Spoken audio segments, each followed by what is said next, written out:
अस्सलामुअलैकुम रहमतुल्लाहि वबरकातुहू बिस्मिल्लाहिर्रहमानिर्रहीम। आज हम इस वीडियो में एक सच्ची घटना पर आधारित एक कहानी को पढ़ेंगे, जो कहानी इस प्रकार है। राजा और उसकी 3 बेटियों की कहानी। बहुत समय पहले एक राजा था जो खुद के बारे में सोचता था कि वह बहुत ही नेक सोच, दयालु स्वभाव और दरियादिली है। उसे लगता था कि वह स्थितियों को सही से समझने, हर बात पर न्याय करने और विषय में उचित विचार रखने वाला व्यक्ति है। राजा की 3 बेटियां थीं। एक दिन उसने अपनी बेटियों को बुलाकर कहा, मेरे पास जो भी है वो सब तुम्हारा है। तुम तीनों को मुझसे ही जीवन मिला है। मेरी इच्छा अनुसार ही तुम तीनों का भूत, वर्तमान, भविष्य बना हुआ है, जो आगे भी ऐसे ही बना रहेगा। मैं ही तुम तीनों का भाग्य बनाता हूँ। राजा की यह बात सुनकर उसकी 2 बेटियों ने शांत मन से राजा की बात में हामी भर दी, लेकिन तीसरी बेटी ने ऐसा नहीं किया। उसने कहा, नहीं, मुझे तो नहीं लगता कि आपके हाथों में मेरा भाग्य है। राजा यह सुनते ही गुस्से में आ गया। उसने अपनी तीसरी बेटी की कही बातों को एक चुनौती के रूप में स्वीकार कर लिया। उसने खुद को अपनी तीसरी बेटी के सामने सही साबित करने की ठान ली और उसे जेल में बंदी बना दिया।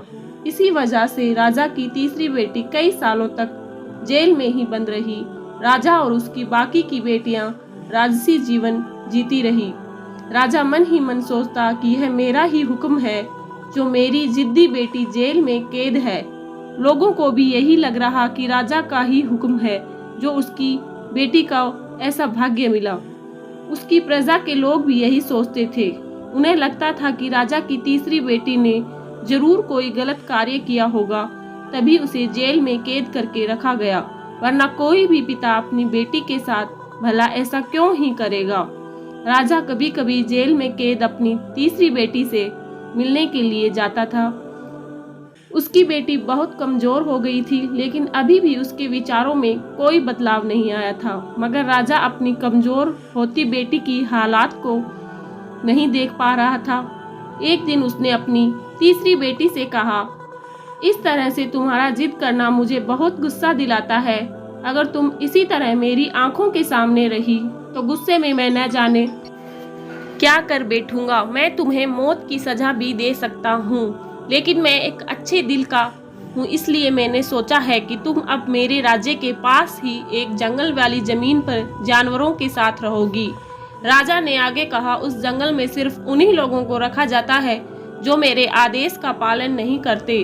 तुमने भी अपनी जिद की वजह से मेरी बात नहीं मानी, इसलिए तुम भी अब वहाँ मौजूद लोगों के साथ अपना पूरा जीवन काटोगी। इसके बाद तीसरी बेटी को उस जंगल की जमीन पर रहने के लिए भेज दिया गया। वहाँ वह फल और सब्जियां खाने और एक गुफा में रहने लगी। उसके पास पीने के लिए झरने का पानी और ठंड से बचने के लिए सिर्फ सूरज की धूप का ही सहारा था।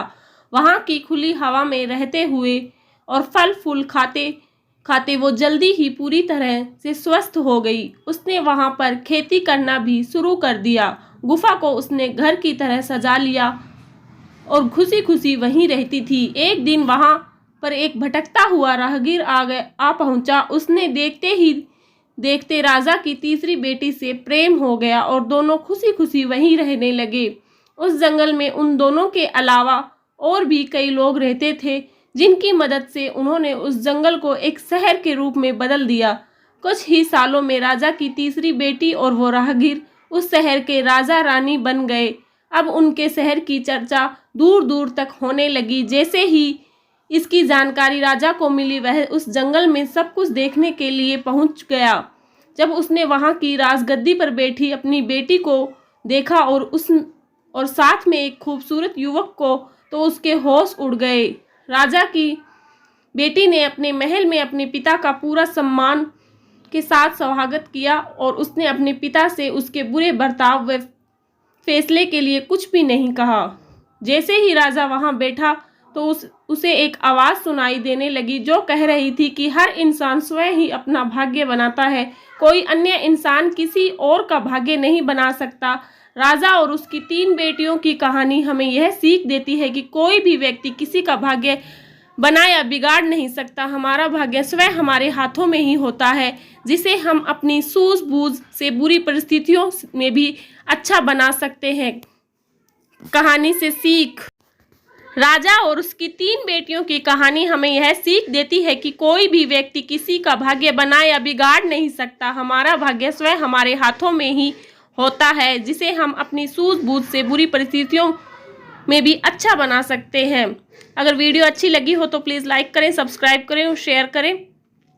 Thank you so much.